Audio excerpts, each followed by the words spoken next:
کاتێک ویلایەتە یەکگرتووەکانی ئەمریکا لە ڕووی لەشکری و سیاسیوە لە عێراق لە کۆتایی 2011دا پاشەکشێ کرد، کۆتایی بەشەر لە نێوخۆی وڵاتدا نەهاتوو زۆر بە شێوەیەکی ساکار عێراقی بەسەر دوژمنانیدا جێهێشت، واتە بۆ داعش لە بەشی ڕۆژاوا و بۆ ئێران و دەستکیسانی لە ناوەند و باشووری عێراق، وەک باڵێزی پێشووی ئەمریکا بۆ عێراق ڕایان کراکر دەڵێ.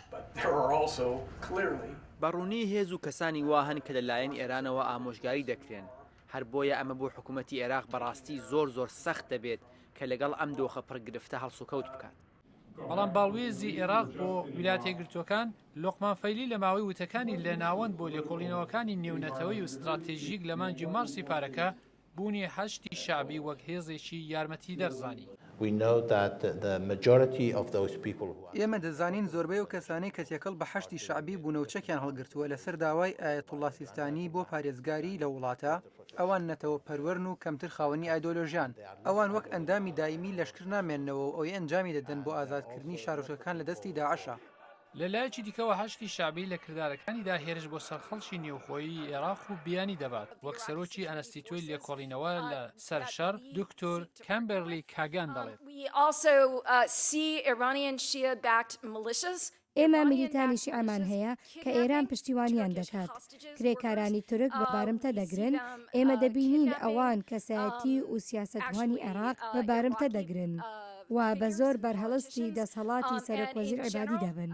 هۆیەکی ئەوە کە عێراق تووشی ئەو دۆخاتووە دەگەڕێتەوە سەر لاوازی حکوومەتی وڵات، وەک باڵوێزی پێشووی ئەمریکا بۆ عێراق جیمز جێفری دەڵێت. ئەگەر ئێوە حکوومەتێکی لاواستان هەبێ، ئەگەر ئێوە هێزەکانی گەورەتان هەبن کە لە توانایاندا هەبێت چەکەڵ بگرن، لە توانایاندا بێت وەک میلیشیا خزمەت بکەن کە زیاتر وەفادارن بە ئێران نەک بە حکوومەتەکەیان، ئەو کات هەموو ڕۆژێت چاوەڕوانی کارتێکردنی ئەو هێزانە دەبی. ژێنراڵی ئەمریکا مایکل باربیرۆش لەم بارەیەوە کۆدەنگە و لەوەش زیاتر بوونی ئەو هێزانەی میلیشیا بە ئاماژەیەکی باش بۆ ئاسایشی عێراق نازانێت. بەڵام ئەو میلیشیانە کە پێم وایە زیاتر هاوکاری و پشتیوانی لە ئێران دەکەن هەتا ئەوەی لە عێراق چۆن دەتوانی ئەوانە کۆنتترۆل بکەی و بیان خەیەژێر دەسەڵاتی خۆت، پێم وایە ئەوە گەورەترین هەڕەشەیە بۆ سەقامگیری و ئاسایشی عێراق کە ئێمە هەوڵی بۆ دەدەین. ژێنراڵ باربیرۆش لەسەر ئەو باوەڕەیە کە ویلایەتە یەکگرتووەکان نەدەبوایە هەموو هێزەکانی لە کۆتایی 2011 لە عێراق بچێشێتەوە. سەلاحی پیرۆتی، دەنگی ئەمریکا.